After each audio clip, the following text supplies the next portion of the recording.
Olá, aqui é Luciana Barreto, colaboradora do canal Délio Policarpio.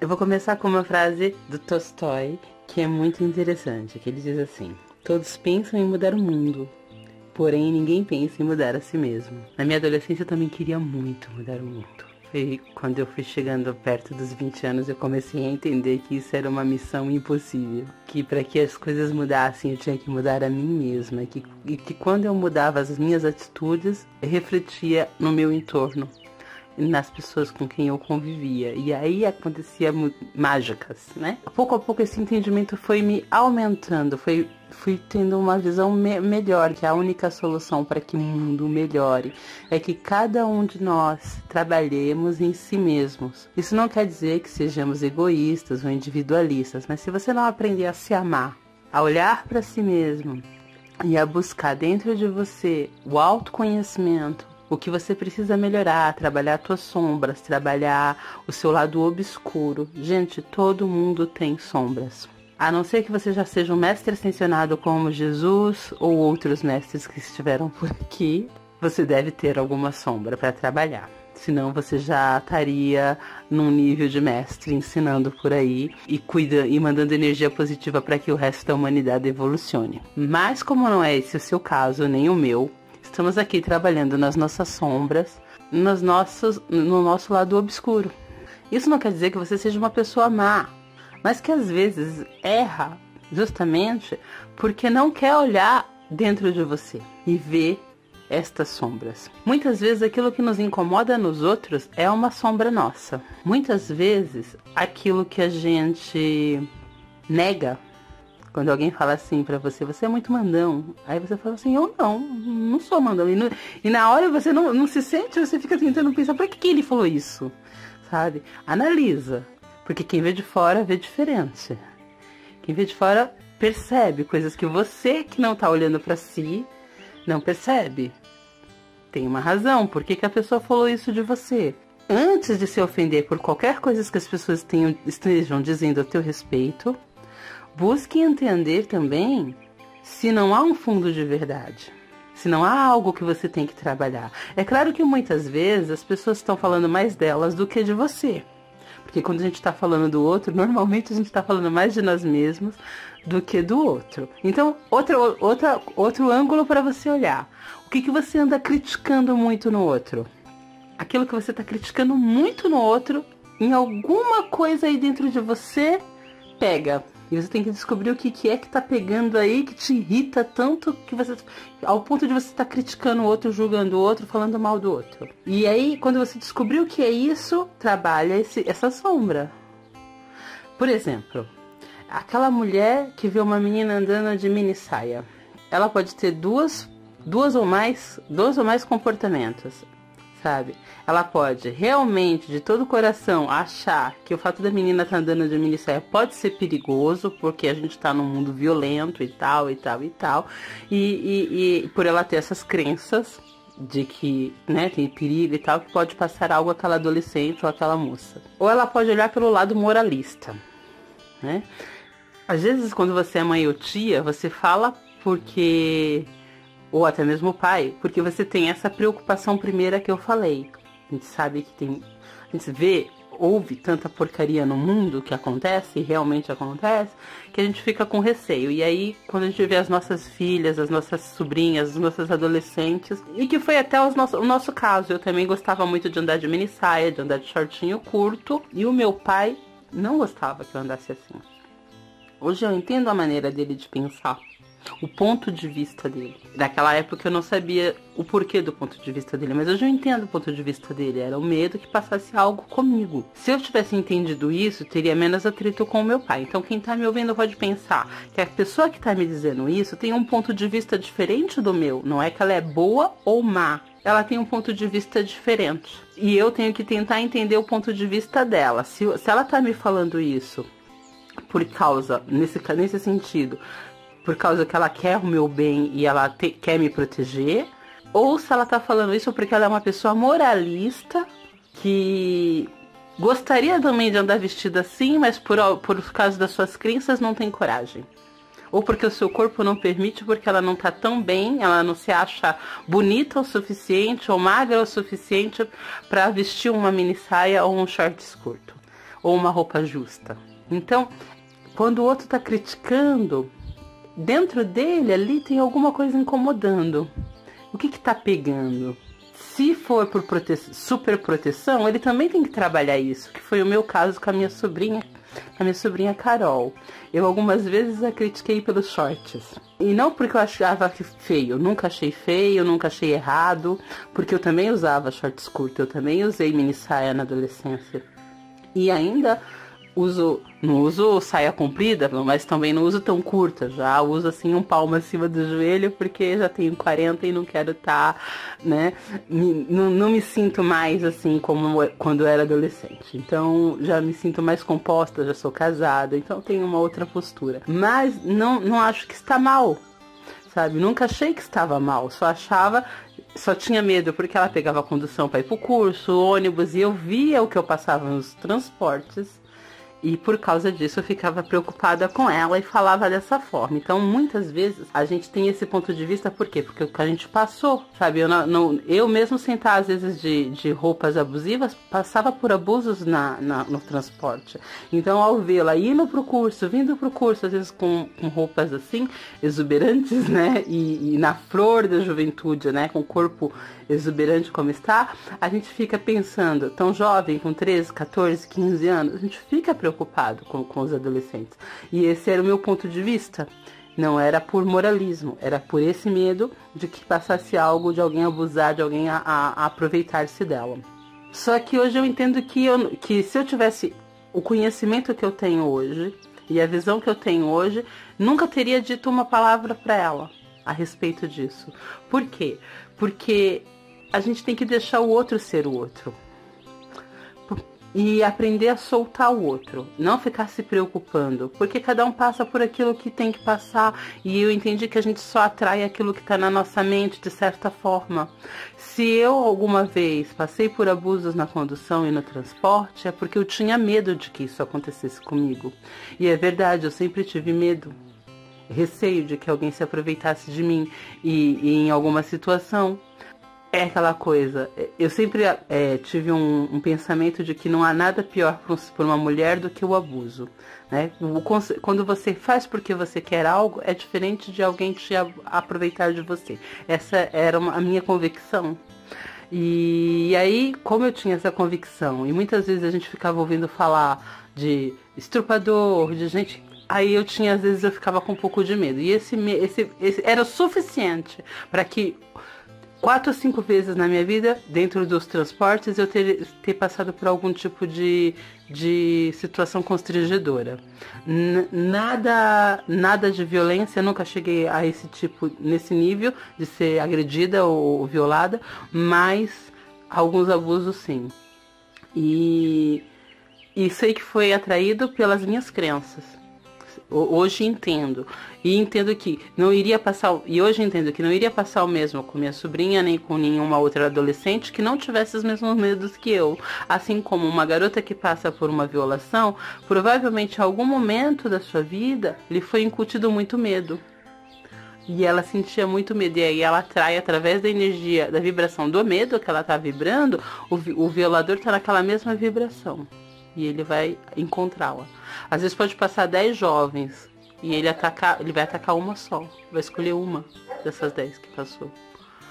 Ele vai escolher aquela que está em sintonia vibratória com ele. E é assim tudo na nossa vida. É a nossa vibração, né? Que faz com que a coisa aconteça dessa forma. Isso não quer dizer, gente... É outra coisa que eu fui entendendo e que uma coisa que a leitura do livro A Cabana me ajudou muito a entender essa visão da centelha divina que está em todos, mesmo que está no violador, mesmo que está no assassino, é a mesma centelha divina que está em mim, que está em você. A única diferença é que esses seres que praticam coisas más nesse nível têm tanta crença, tanto arquivo e programa ruim na sua mente, tanta coisa perturbadora em sua mente, que eles veem a vida de uma maneira totalmente distorcida, negativa e má, e atraem seres espirituais que fazem com que eles fiquem piores com influências espirituais. Não estou justificando ninguém, sabe? Uns têm um nível de psicopatia, outros podem não ter, sabe? Mas essas pessoas normais, nem nós somos, né? Nem nós somos normais, mas tem um nível assim muito aumentado de crenças negativas, de programas mentais, de sofrimento, de dor, de situações que fizeram com que a mente deles ficasse nesse nível de perturbação. São pessoas muito desequilibradas. Então, assim, não estou dizendo que a gente tem que ser complacente, mas também não temos que odiar. Porque se a gente entrar na energia do ódio para com essas pessoas, a gente também as atrai. Então, a gente tem que enviar amor para esses seres, para que eles consigam ir se limpando e encontrar dentro deles a centelha divina, encontrar uma conexão para poder ir melhorando e em próximas encarnações voltarem como seres melhores e ir resgatando tudo isso. Então, é um trabalho a ser feito. Comecei falando de um assunto, fui para outro, mas o que eu quero falar mesmo é das crenças limitantes, tá?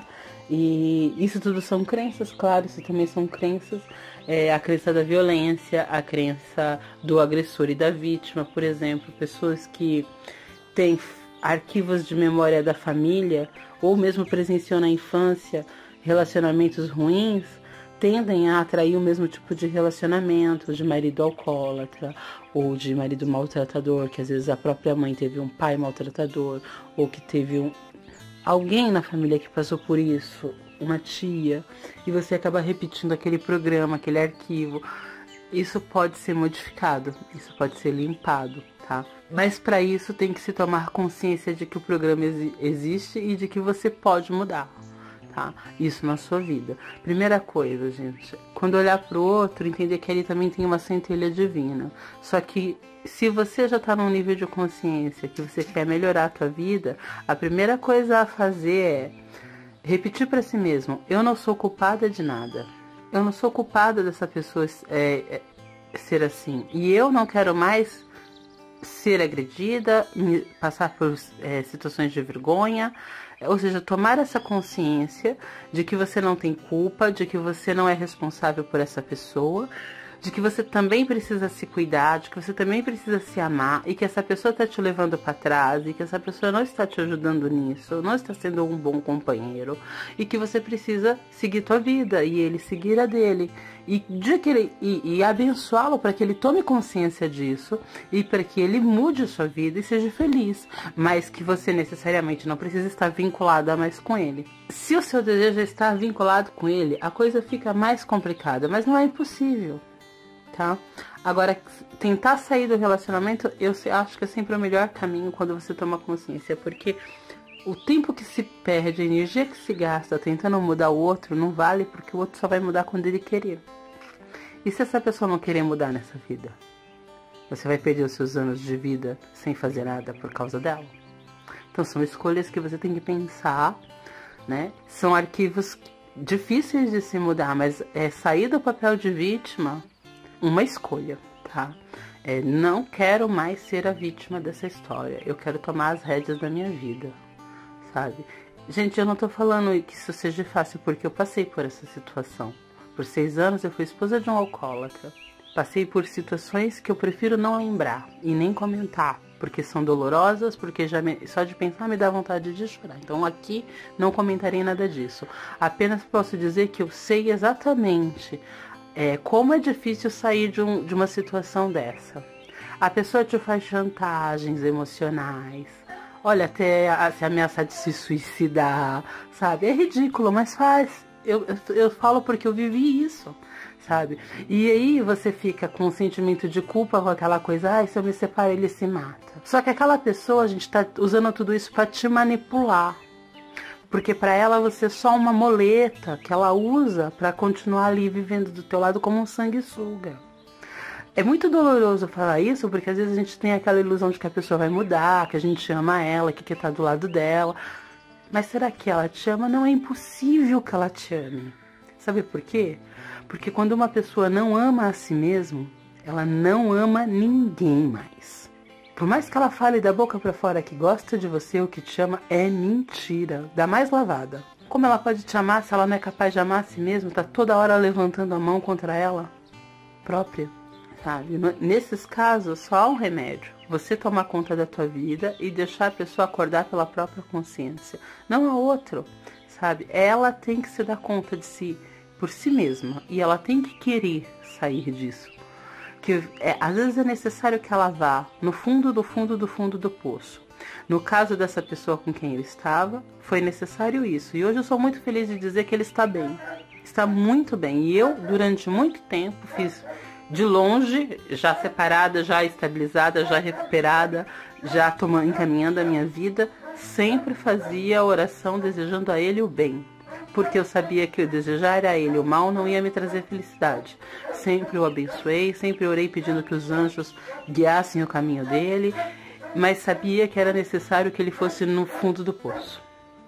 Sabia que isso era necessário, para que ele se acordasse por si, já que outras pessoas não conseguiam fazer ele vir a si, sabe? Amo de paixão a mãe dele, é uma pessoa, uma heroína, uma mulher muito esplêndida com quem eu aprendi muito. Então, assim, uma das coisas que a gente pode entender, nem sempre é culpa dos pais o que os filhos passam. Algumas coisas sim, outras não. Claro que eu sei que no caso dele há uma coisa relacionada à ancestralidade, mais ligada ao pai e não à mãe, né?